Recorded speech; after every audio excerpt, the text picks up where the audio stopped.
और दोस्तों, आप देख रहे हैं आपका अपना YouTube चैनल प्रयास मंत्रा, और मैं आपका अपने इस चैनल पर हृदय से स्वागत करता हूं। दोस्तों, आज हम आपके लिए 20-21 प्रश्नों की एक ऐसी सीरीज लेकर के आए जिसका विषय है उपविषय काव्यशास्त्र, उसकी आलोचना। ये वो प्रश्न हैं जो पहले परीक्षाओं में पूछे जा चुके हैं या फिर आगामी परीक्षा में पूछे जाने की पूरी संभावना है।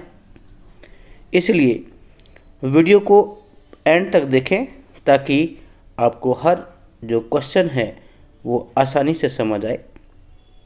तो चलिए शुरू करते हैं आज का अपना लेक्चर। इसका पहला प्रश्न है, साहित्य के लिए वाङ्मय शब्द का प्रयोग किस भाषा में होता है?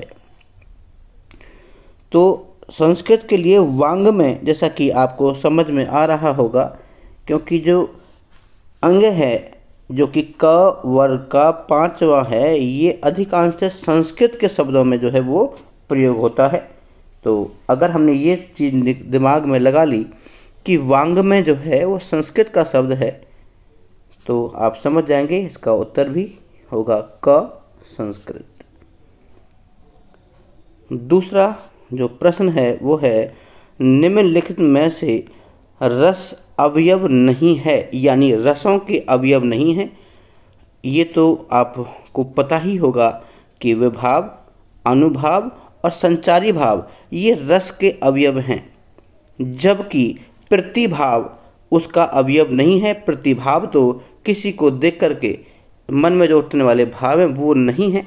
तो इसका उत्तर होगा ख प्रतिभाव, क्योंकि ये रस अवयव नहीं है। अगला जो प्रश्न है वो है, निम्नलिखित में से कौन सा तत्व अनुभाव नहीं है? अनुभाव होते हैं विभावों के पीछे चलने वाले भाव। अब अनुभाव जो है वो दो प्रकार के हैं, आलंबन और उद्दीपन। ये तो आपने पढ़ा ही होगा।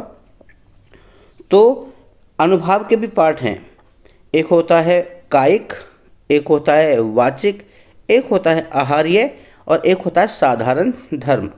यानी आहार्य होता है जहाँ पर नट और नटी जो है अपने वस्त्र इत्यादि बदलते हैं, कायिक यानी काया के द्वारा जो है प्रदर्शन, और वाचिक है यानी वाणी के द्वारा प्रदर्शन। लेकिन परिहाय जो होता है वो विपरीत अर्थ में है, अतः इस प्रश्न का जो उत्तर होगा वो होगा ग परिहाय।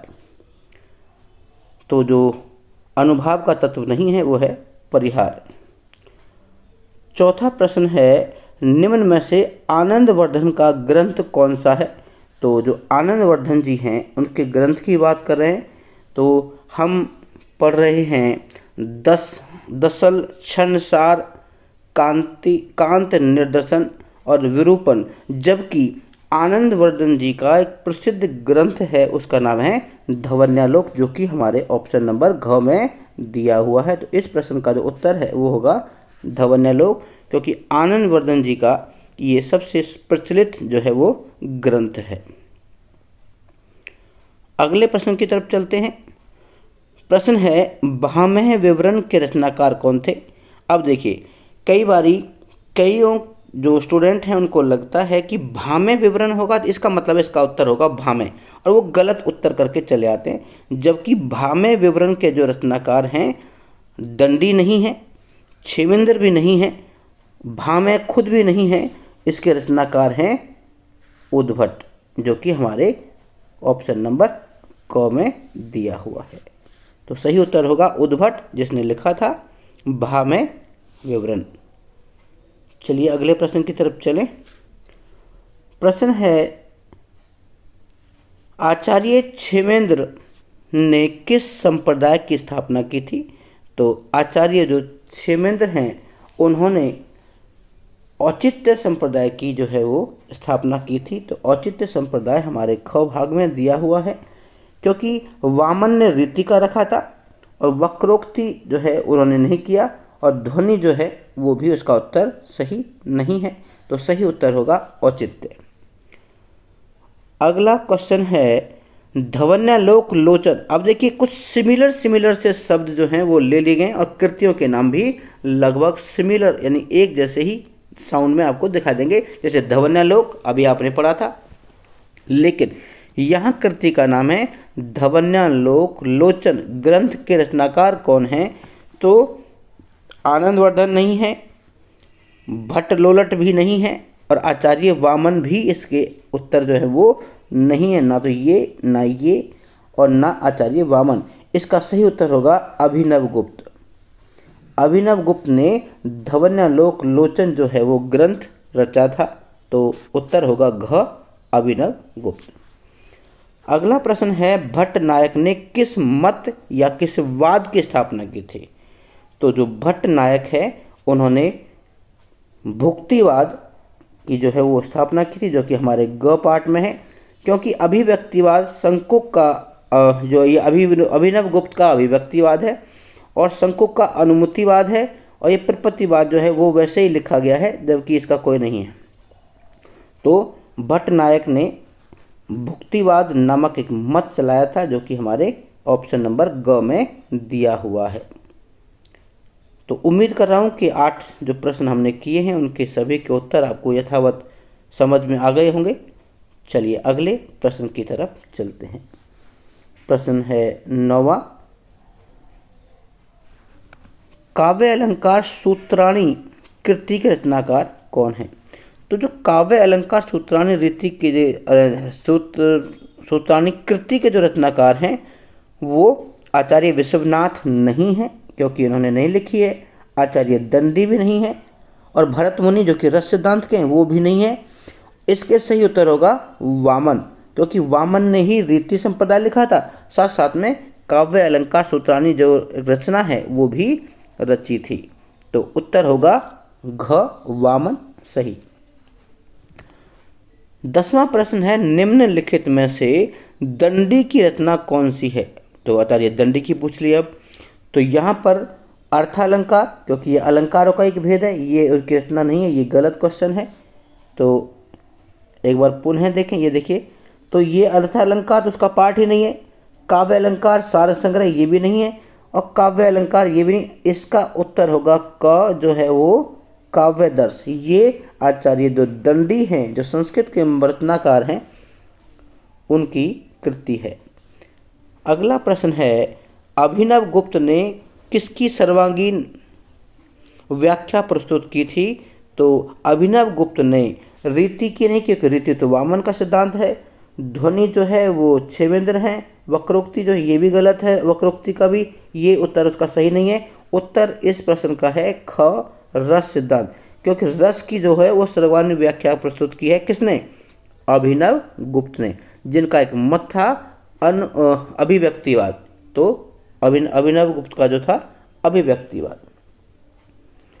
चलिए अगले प्रश्न की तरफ चलते हैं। प्रश्न संख्या है 12, आचार्य वामन ने किसे काव्य की आत्मा माना है? इस प्रश्न को आप लिख लीजिए कि ये बहुत ही इम्पोर्टेंट जो क्वेश्चन है वो है इसमें, तो थोड़ा सा ध्यान देने वाली बात है, क्योंकि ये इम्पोर्टेंट क्वेश्चन है और ये कई बार पूछा गया है। आचार्य वामन ने किसे काव्य की आत्मा माना है? देखिए, तो इन्होंने काव्य की जो आत्मा माना है वो माना है रीति को। रीति, तो आचार्य वामन जो हैं, क्योंकि रीति के ही प्रवर्तक हैं, तो उन्होंने रीति को ही कहा है कि ये काव्य की आत्मा है। वेरी इंपॉर्टेंट क्वेश्चन है, इसे नोट अवश्य कीजिए। अगला क्वेश्चन है, लाटी को चौथी नई रीति किसने माना है? तो वैसे तो 3 रीतियां हैं, वैदर्भी, गौड़ी और पांचाली, लेकिन लाटी को भी चौथी जो नई रीति मानने वाले जो हैं वो एक भाष्यकार हैं, उनका नाम है रुद्रट। ये संस्कृत आचार्य हैं, तो उन्होंने भी कहा है कि 3 नहीं है रीतियाँ, रीतियों की संख्या क्या हो गई? 4 हो गई। तो जो गौड़ीय, पंचाली और वैदर्भी वो 3 रीतियाँ हैं, चौथी को लाटी को भी उन्होंने रीति मान लिया है। तो उत्तर होगा घ रुद्रट ने। प्रश्न संख्या 14 का आगे देखें, आचार्य विद्याधर ने रसोचित शब्दार्थ निबंधनम किसे कहा है? तो आचार्य विद्याधर जो है ये इन्होंने कहा है रसोचित शब्दार्थ विद्या निबंधनम, तो ये कहा है रीति को, क्योंकि जो वामन का जो रीति संप्रदाय है उस पर भी कई आचार्यों ने अपने अपने मत दिए हैं। तो रसोचित, रसों जिसमें रस जो उचित हों, शब्दार्थ निबंधनम, और जो निबंध है उसमें सही शब्दार्थों का जो प्रयोग होगा वो होगी रीति, जिसको हम प्रवृत्ति भी कहते हैं। तो उत्तर होगा इसका क सही आंसर। चलिए अगले की तरफ बढ़ते हैं। प्रश्न संख्या 15 है, रीति के लिए आचार्य दंडी ने क्या नाम सुझाया है। इस क्वेश्चन को भी 100% इम्पोर्टेंट क्वेश्चन माना जाए, क्योंकि ये भी कई बार क्वेश्चन जो है पूछा गया। रीति के लिए आचार्य दंडी ने क्या नाम सुझाया है, तो रीति के लिए मार्ग यानी एक रास्ता बताया है। उत्तर होगा ख सही। अगला है 16वां, वैदर्भी, गौड़ी और पांचाली रीतियों के गुण क्रमशः हैं। अब देखिए यही जो क्वेश्चन है मैं आपको अभी बता रहा था कि वैदर्भी, गौड़ी और पांचाली जो रीतियां हैं उनके गुण कौन कौन से हैं। तो वैदर्भी को कहते हैं माधुर्य, गौड़ियों को कहते हैं ओज और पांचाली को कहते हैं प्रसाद। तो चलिए नीचे के जो ऑप्शन है उसमें देखें कि माधुर्य, ओज और प्रसाद का सीरीज कैसी है। सबसे पहला है माधुर्य, दूसरा है ओज और तीसरा होगी पांचाली। तो ये ऑप्शन नंबर ग जो है वो इस प्रश्न का सही उत्तर है, जिसमें माधुर्य, ओज और प्रसाद है। क्योंकि अभी आपने पहले पढ़ा था कि जो एक लाटी नाम की भी रीति है, जिसे अलग जो वो हैं उन्होंने बताया है, लेकिन वैसे मुख्यतः 3 रीतियाँ जो रीति हैं वो पाई जाती हैं। सबसे पहली वैदर्भी, दूसरी गौड़ी और तीसरी है पांचाली। चलिए अगले प्रश्न की ओर चलते हैं। अगला जो प्रश्न है वो है, अभिधा शब्द शक्ति में किसकी प्रधानता होती है। अभिधा यानी अभिधा होती है जब हम बात को मुख्य रूप से बिल्कुल सामने सामने कह रहे हो, तो इसमें मुख्यार्थ होता है। यानी पहले हम जिस बात को कर रहे हैं सबसे पहले उसी बात को उसी के सामने पेश कर दिया, उसको बोलते हैं मुख्यार्थ। तो देखें मुख्यार्थ कौन से में, यहाँ ये जो क्वेश्चन है इसका जो उत्तर है वो क भाग में दिया गया है, मुख्यार्थ। यानी जो महत्वपूर्ण बात है उसे सबसे पहले करेंगे मुख्य अर्थ में। 18वां प्रश्न है, उत्तर संरचनावाद का स्पष्ट रूप दिखाई देता है। किस में दिखाई देता है, तो उत्तर संरचनावाद जो क्रिएटिविटी थी वो ना तो भारतीय युग में दिखाई दी, ना छायावाद में, वो दिखाई दी प्रयोगवाद में। तो उत्तर ख जो है इस प्रश्न का सही उत्तर है, इसे टिक कर लिया जाए। अगला जो प्रश्न है वो है, हिंदी के आचार्यों ने किन 2 संस्कृत आचार्यों का अनुसरण किया है। यानी प्रश्न में पूछना चाहता है कि हिंदी के वो कौन से 2 आचार्य हैं जिन्होंने संस्कृत के आचार्यों को फॉलो किया है। अनुसरण मतलब है उनके जैसे बनने का प्रयास किया, उनको फॉलो किया है। वो भरत और आनंदवर्धन ये बिल्कुल नहीं है, क्योंकि इनके अपने अपने मत थे। विश्वनाथ और मम्मट, बिल्कुल ये विश्वनाथ और जो मम्मट हैं उन्होंने ही संस्कृत के जो आचार्य थे, चाहे वो भामे हैं, दंडी हैं, रुद्रट हैं, विश्वनाथ, ये दोनों इन्होंने उसको फॉलो किया। तो उत्तर होगा सही, क्योंकि कुंतक और दंडी जो हैं इसके आंसर नहीं हो सकते, भरत और वामन, क्योंकि भरत मुनि ने इसको रस सिद्धांत लिखा है और वामन ने रीति संप्रदाय। अगला जो प्रश्न है उसकी तरफ चलते हैं। अगले जो प्रश्न हैं वो देखिए, जिसके कारण काव्य का अर्थ सहज ही समझ में आ जाए उसको कहते हैं। यानी ये कहना चाहता है कि जिसके तुरंत कहने से काव्य का अर्थ सहजता समझ में आ जाए। यानी सामने अगर कोई कथाकार कोई काव्य को पढ़ करके सुना रहा है तो जो श्रोता है या पाठक है उसके अर्थ को तुरंत ग्रहण कर ले, उसको कहेंगे प्रसाद गुण। जो गुण आराम से समझ में आ सकता है उसको प्रसाद गुण कहते हैं। यानी जिसके कारण काव्य का अर्थ सहज ही समझ में आ जाए उस गुण को हम प्रसाद गुण कहते हैं, जो कि ऑप्शन नंबर ग में दिया हुआ है। ओज गुण वीरता का प्रतीक है, माधुर्य मधुरता का है, अतित्व जो है वो किसी भी काम का जो है वो अति के लिए कहा गया, इसलिए ये इसका उत्तर है वो है ग प्रसाद गुण। और 21वां और आखिरी प्रश्न है, निम्नलिखित में से शब्द शक्ति का भेद नहीं है। देखिए, अभिधा शब्द शक्ति है, लक्षणा शब्द शक्ति है, व्यंजना शब्द शक्ति है, जबकि गौड़ीय एक रीति है। और ये रीति जो है, यहाँ से जो प्रश्न पूछा गया है वो शब्द शक्ति से पूछा है, तो इस प्रश्न का सही उत्तर होगा गौड़ीय, जबकि अभिधा, लक्षणा और व्यंजना शब्द शक्ति के ही भेद माने गए हैं।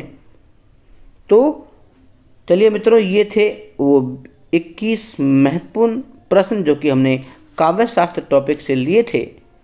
उम्मीद करेंगे कि ये प्रश्न भी आपके लिए लाभकारी, आपके लिए हितकारी सिद्ध होंगे, क्योंकि हमारा जो प्रयास है वो हर दिन कुछ नए प्रश्न आप तक लेकर के आने का है। क्योंकि आज जो एस्टेट है उसकी डेट नज़दीक आ ही गई है लगभग, तो प्रयास करेंगे कि अब हम एक दिन में 2-2 वीडियो आप तक पहुंचाएं। प्राथमिकता है कि यदि इस एक भी बच्चे का एस्टेट या एचएससी का जो परीक्षा है वो क्रैक हो जाती है, उसको पास कर लेता है, हमारा टारगेट जो है वो पूरा हो जाएगा। तो हमारा ध्येय आपके उज्जवल भविष्य के लिए है, इसलिए इसी कामना के साथ हम जल्दी मिलते हैं एक नई वीडियो में। फिर से कुछ और नए प्रश्न आपके लिए लेकर आएंगे। तब तक के लिए नमस्कार। जय हिंद, जय भारत, भारत माता की जय।